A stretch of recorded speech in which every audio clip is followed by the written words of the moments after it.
Do you think that you could do Tropic Thunder today? Would that be possible? Oh, you could do it. And again, like Eddie, I look back to me, that movie to me was a circle back to my dad's movie called Putney Swope, which I highly recommend anyone who hasn't seen to see, about a black guy who takes over an ad agency in the 60s because everyone votes for him when the head of the company dies because they think no one else will. And it's about what happens when someone who is free-spirited takes over an essentially corrupt endeavor. And then he realizes and confronts his own corruption.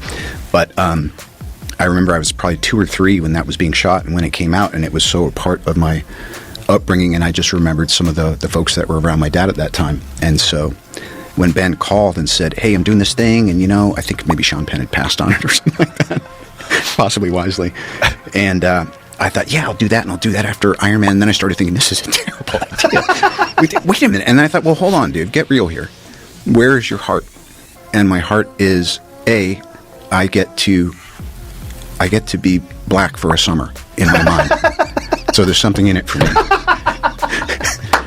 The other thing is I get to hold up to nature the insane self-involved hypocrisy of artists and what they think they're allowed to do on occasion. Just my opinion. And also Ben, who is a masterful artist and director, probably the closest thing to a Charlie Chaplin that I've experienced in my lifetime. He writes, he directs, he acts. If you had seen him when he was directing this movie, you would have been like, I'm watching David Lean, I'm watching Chaplin, I'm watching Coppola. He knew exactly what the vision for this was. He executed it. It was impossible to not have it be an offensive nightmare of a movie. And 90% of my black friends are like, dude, that was great. What about the other 10%? I can't disagree with them, but I know where my heart was. Yeah. And I think that it's never an excuse to do something that is out of place and not of its time. But to me, it was just it was a blasting cap on. And by the way, I think White Chicks came out pretty soon after that. Yeah. And I was like, I love that. Yeah. I was like, that was great. Yeah. So, Well, it might be the last time we see that, unless things change. It seems like no one can really. I don't think you could do blackface anymore. I mean, we almost lost the Prime Minister of Canada because he did brownface. He pretended to be Saudi Arabian, right? Yeah. He did Arabian Nights in high school or something like that. It's an interesting and necessary meditation on where is the pendulum, why is the pendulum right. Yeah. Where is the pendulum maybe cutting a little into what could be perceived as heart in the right place, openness of its time. But again, I mean, there's a morality clause here on this planet, and it's a big price to pay. And I think having a moral psychology is job one. So sometimes you just got to go, I effed up. Again, not in my defense, but Tropic Thunder was about how wrong that is. Yes. So I take exception. No, I think you could do it today. I think you could. I think it could be done today. There would be so much outrage, but there would also be people cheering. And if we boiled down all the bullshit and got to the actual result of what the film did, it's fucking hilarious. To this day, I watched it again about a year and a half ago.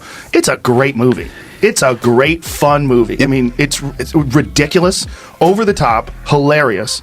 And it worked, and your portrayal. I mean, it wasn't egregious. It was necessary. It made sense. All of it fit. Interesting. Yeah, it worked. But it might be the last time we'll ever see a studio take a chance on a guy wearing blackface and the prolific use of the word retard. Those are two things. And by the way, that's Ben. The funny thing too was all the heat got deflected to Ben and Simple Jack. Yeah, that's what people were pissed off about. And I go, whew, great. But you never know when it's going to be your time in the barrel. Sometimes life just says, you know what? And I've been on both sides of that coin. Sometimes life just says, you're a symbol now. Did you have anybody that was telling you not to do it? Were there a bunch of agents or anyone who was like... My mother was horrified.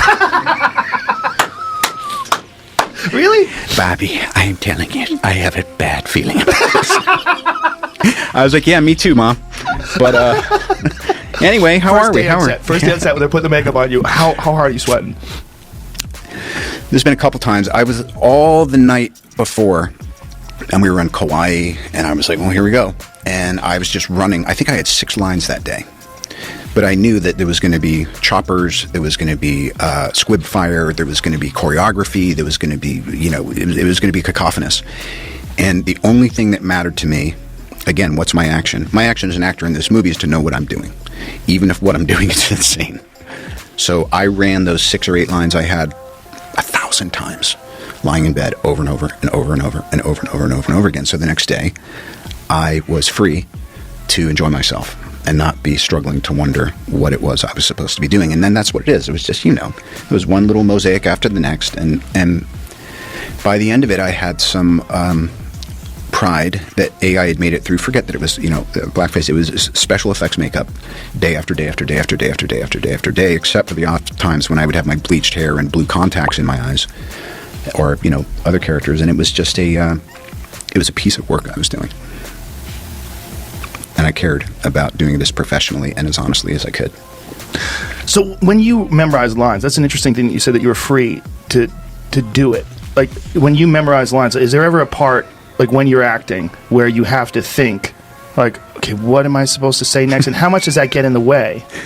Look, I have a very broad band of tolerances.